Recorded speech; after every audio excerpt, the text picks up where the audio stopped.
Hello everyone, कैसे हैं आप लोग। आई होप आप सब अच्छे होंगे। मैं शिवम चतुर्वेदी आपका करियर प्लेटफॉर्म कोचिंग में स्वागत करता हूं। तो आइए हम बात करते हैं अपने उसी क्लास 6 के जियोग्राफी में, उसी चैप्टर का नाम है ग्लोब, अक्षांश एवं देशांतर।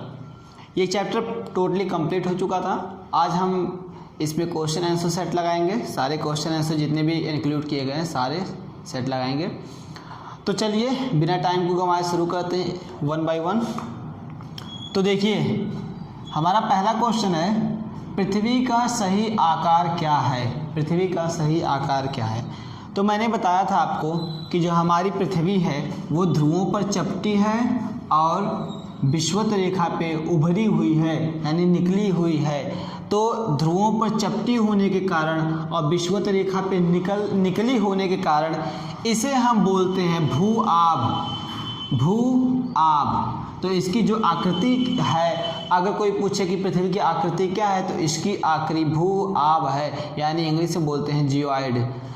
ठीक। तो पृथ्वी की आकृति जो है वो ध्रुवों पर चपटी होने के कारण और विषुवत रेखा पे निकली होने के कारण इसकी आकृति भू आभ की है, भू आभ आकृति की है। नेक्स्ट, ग्लोब क्या होता है। ग्लोब क्या है। तो हम लोगों ने पढ़ा था कि ग्लोब जो है वो पृथ्वी का एक वास्तविक स्वरूप होता है जो कि पृथ्वी के पूरे स्ट्रक्चर को एक छोटे से भाग में, एक छोटे से प्रारूप में दिखाया गया है, जिससे हम पृथ्वी के किसी भी स्थान को आसानी से ढूंढ सकते हैं, उसके बारे में आसानी से हम जान सकते हैं।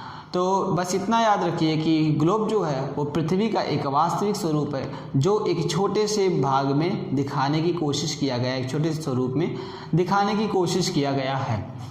सेकंड, कर्क रेखा का देशांतरी विस्तार क्या होता है। सॉरी, यहाँ अक्षांशीय होगा। अक्षांशीय विस्तार क्या होता है।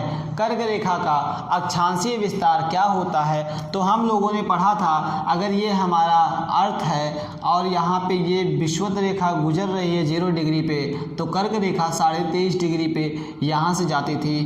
कर्क रेखा जो है 23.5 डिग्री उत्तरी गोलार्ध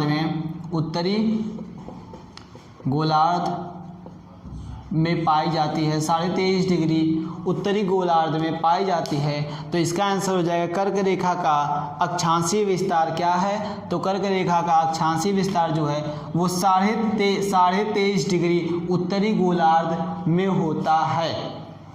अगला देखते हैं, पृथ्वी के 3 ताप कटिबंध क्षेत्र के बारे में बताइए। पृथ्वी के 3 ताप कटिबंध क्षेत्र के बारे में बताना है। चलिए इसी में देख लेते हैं।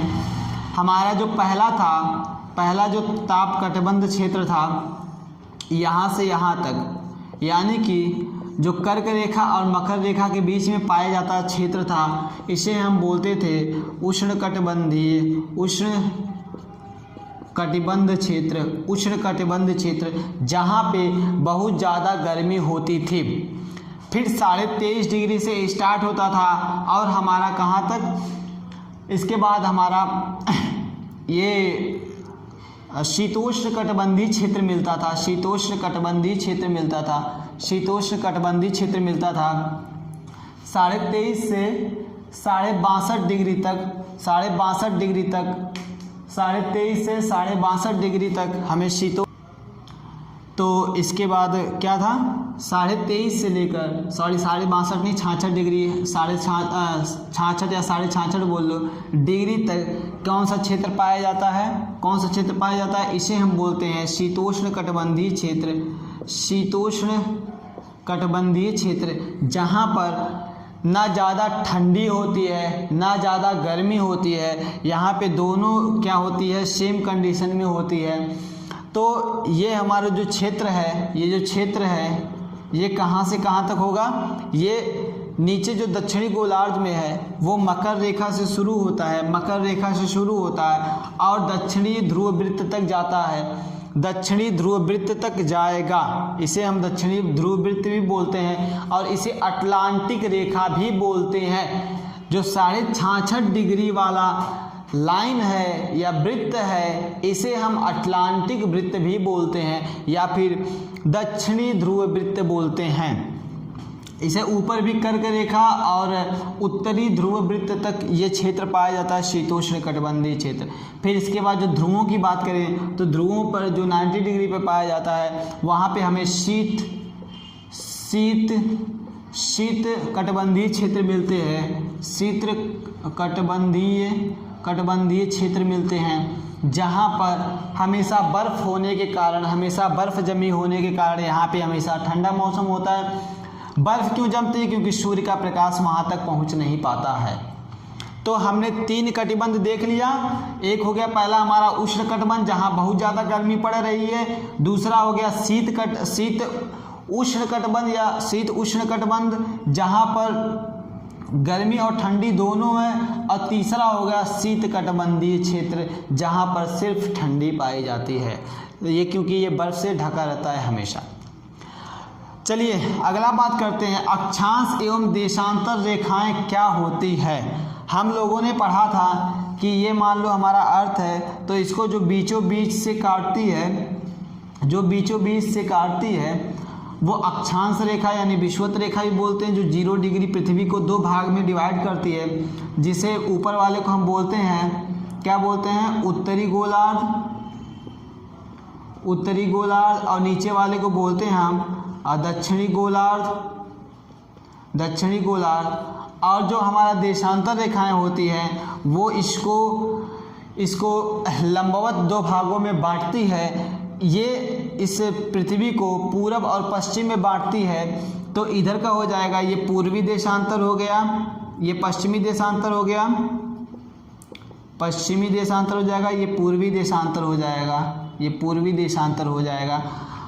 इनका यूज जो होता है वो पृथ्वी पे किसी भी एक लोकेशन को, एग्जैक्ट लोकेशन को बताने के लिए, किसी भी देश की स्थिति को बताने के लिए किया जाता है।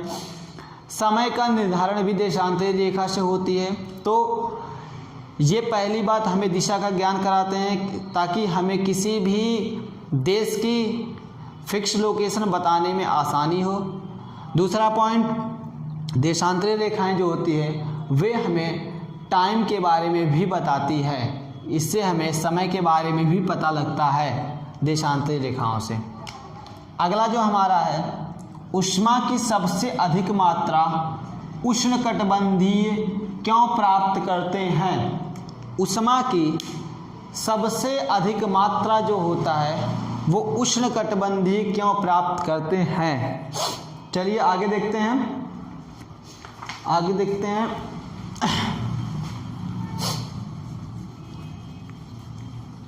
देखिए कह रहा है कि ऊष्मा की सबसे अधिक मात्रा उष्णकटिबंधीय क्यों प्राप्त करते हैं। ध्यान से देखिएगा, ये हमारा हो गया पृथ्वी, ये हमारी गई विषुवत रेखा, पृथ्वी को 2 भागों में डिवाइड किया। ये हमारा हो गया कर्क रेखा और ये हो गया मकर रेखा। कर्क रेखा और मकर रेखा के बीच का जो क्षेत्र होता है यही हमारा होता है क्या, यही होता है उष्णकटिबंधीय। अब कह रहा है कि इस क्षेत्र में सबसे ज़्यादा ऊष्मा क्यों मिलती है, सबसे ज़्यादा गर्मी क्यों मिलती है। तो देखो, जो ये 23.5 डिग्री पे पाया जाता है और ये भी 23.5 डिग्री पे मकर रेखा ही पाई जाती है।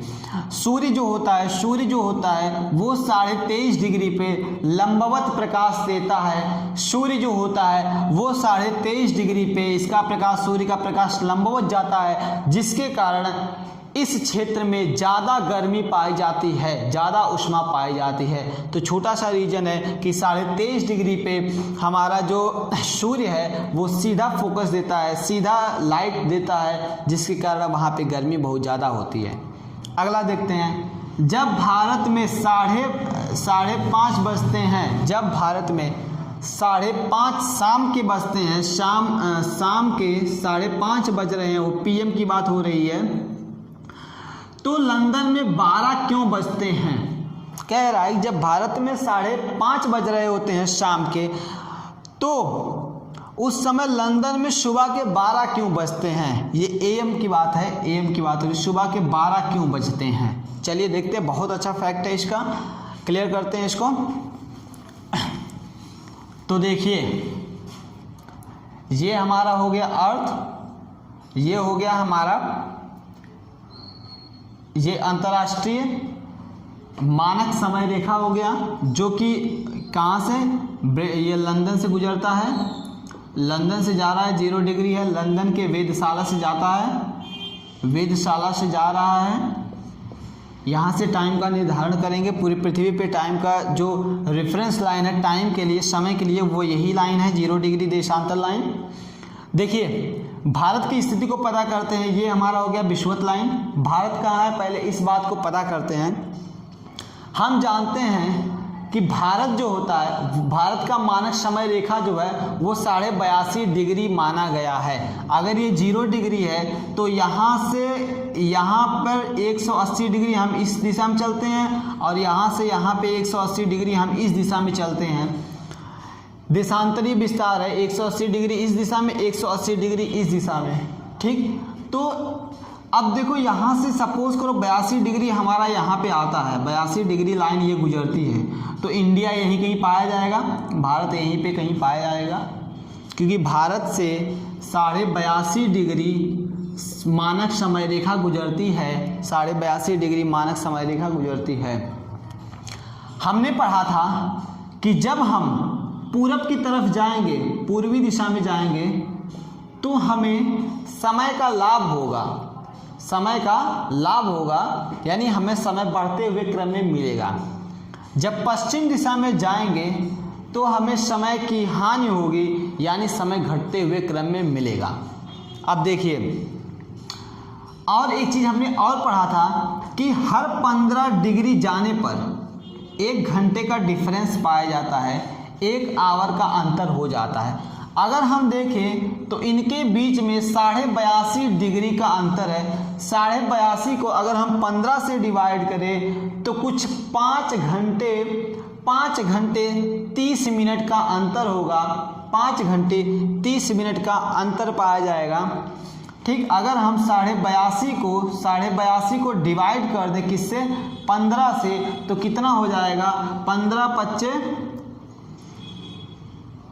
75 एंड 75 पे यहाँ जाएगा, जो बचेगा यहाँ पे जाएगा, 7 हो जाएगा, तो फिर हो जाएगा 15 25, यानी कि 5.50 समथिंग पाया जाएगा। यानी कि कहने का मतलब है 5.5 घंटे का डिफरेंस पाया जा रहा है, ठीक। एक बार फिर से क्लियर कर देते हैं। 15 डिग्री मतलब 1 घंटा, 1 घंटे का अंतर, तो उस हिसाब से 82 डिग्री का मतलब कितने घंटे का डिफरेंस, तो 5.5 घंटे का डिफरेंस होता है। कहाँ से, लंदन और भारत के बीच में, लंदन और भारत के बीच में 82.5 डिग्री का अंतर होता है। हम जानते हैं कि अगर 15 डिग्री का अंतर हो तो 1 घंटे बढ़ता है, 30 डिग्री का अंतर हो तो 2 घंटे बढ़ता है। उस हिसाब से अगर 82.5 डिग्री का अंतर हो तो 5.5 घंटे बढ़ता है। तो यही कारण है कि लंदन और इसके बीच में 5.5 घंटे का अंतर पाया जाता है। तो अगर भारत में शाम के 5:30 बजेंगे तो इस हिसाब से यहाँ पे क्या होगा, 12 बजेगा। तो क्लियर हो गया। अब चलते हैं आगे, देखते हैं। ये आपका जो क्वेश्चन आंसर था वो कंप्लीट हो गया। अब हम बात करेंगे कि सही और गलत का, कौन सा ऑप्शन सही है और कौन सा गलत है। तो पहला देखो, कह रहा है कि प्रमुख यामोत्तर का मान कितना होता है। मैंने ऑप्शन नहीं लिखा, ऑप्शन बुक में लिखा है, मैं बस आंसर लिख दे रहा हूँ, आप वहाँ पे जाकर ट्रिक मारिएगा। प्रमुख यामोत्तर का मान कितना है। प्रमुख यामोत्तर मतलब किसकी बात हो रही है, हमने बताया था जो ये देशांतर रेखा, जो 0 डिग्री देशांतर रेखा जा रहा है, ये इसी को कहते हैं प्रमुख यामोत्तर। प्रमुख यामोत्तर, तो आप देखिए 0 डिग्री है, तो कह रहा है कि प्रमुख यामोत्तर का मान कितना है, 0 डिग्री। क्लियर।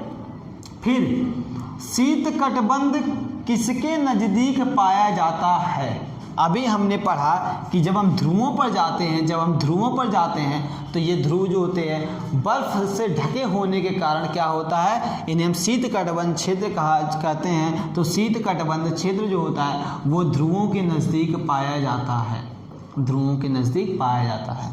फिर अगला है देशांतरों की कुल संख्या कितनी होती है।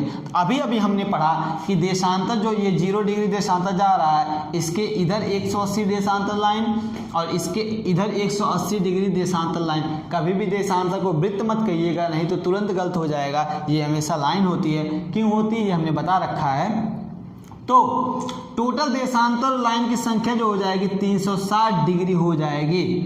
180 पूर्व पश्चिम और 180 पूर्व, ओवरऑल मिला के 360 डिग्री हो जाएगी। तो चलते हैं आगे बढ़ते हैं और करते हैं। चलिए आगे वाला देखते हैं क्वेश्चन। इसी में है ग्रिड किसका जाल है। ग्रिड किसका जाल होता है। तो ग्रिड जो हमारा है वो अक्षांश और देशांतर का जाल होता है। अक्षांश एवं देशांतर का जाल होता है ग्रिड। अब आते हैं कि खाली स्थान को फुलफिल करना है, खाली स्थान को भरना है। तो देखते हैं मकर रेखा पर स्थित है। मकर रेखा कितने, ये डिग्री पूछ रहा है, कितने डिग्री पर स्थित है। तो हम जानते हैं 23.5 डिग्री किस दिशा में, दक्षिण साइड में, दक्षिणी गोलार्ध पर स्थित है। मकर रेखा जो है वो 23.5 डिग्री दक्षिणी गोलार्ध पर स्थित है। भारत का मानक यामोत्तर है। मानक यामोत्तर मतलब यामोत्तर जो है वो शब्द देशांतर के लिए आता है। तो भारत का मानक समय रेखा पूछ रहा है। अगर हम एक लाइन में बात करें तो भारत का मानक समय रेखा के बारे में पूछ रहा है। तो हम जानते हैं कि 82.5 डिग्री जो है वो भारत का मानक यामोत्तर है। तीसरा 0 डिग्री यामोत्तर को अब बताइए, ये हमारा हो गया, ये 0 डिग्री यामोत्तर है। इसे हम क्या किस नाम से जानते हैं, के नाम से जानते हैं। इसे हम देशांतर नाम से भी जानते हैं, देशांतर नाम से भी जानते हैं, या फिर इसे हम मुख्य यामोत्तर भी कह सकते हैं, मुख्य यामोत्तर भी बोलते हैं इसे, ठीक ना। देशांतरों के बीच की दूरी की तरफ घटती है, किसकी तरफ घटती है। देखो ध्यान से देखना, यामोत्तर ऐसे होते हैं, ये हमारे हैं यामोत्तर। देखो इधर ज़्यादा लंबाई है, ये देखो ये सब लंबाई ज़्यादा है। फिर जब ऊपर जाते हैं तो लंबाई धीरे धीरे इनके बीच की कम होती है। देखो एक समय ऐसा आता है यहाँ पे सबसे कम लंबाई हो जाती है। तो जैसे जैसे हम ध्रुवों पर जा रहे हैं इनके बीच की लंबाई जो हो रही है वो कम हो जा रही है। ध्रुवों पर जाने पर यामोत्तर के बीच की लंबाई घटती है, तो ध्रुवों हो जाएगा, ध्रुवों की तरफ घटती है। लास्ट, उत्तर ध्रुव वृत्त गोलार्ध में स्थित है। जो उत्तर ध्रुव वृत्त है किस गोलार्ध में स्थित है। तो उत्तर, तो उत्तरी गोलार्ध में स्थित है। तो ये आपका क्लास 6 का सेकेंड चैप्टर जो है ओवरऑल क्लियर हो गया। इसके बाद हम लाएंगे क्लास 6 का थर्ड चैप्टर जो कि बहुत ज़्यादा इम्पॉर्टेंट है, उसको आप ध्यान से देखिएगा।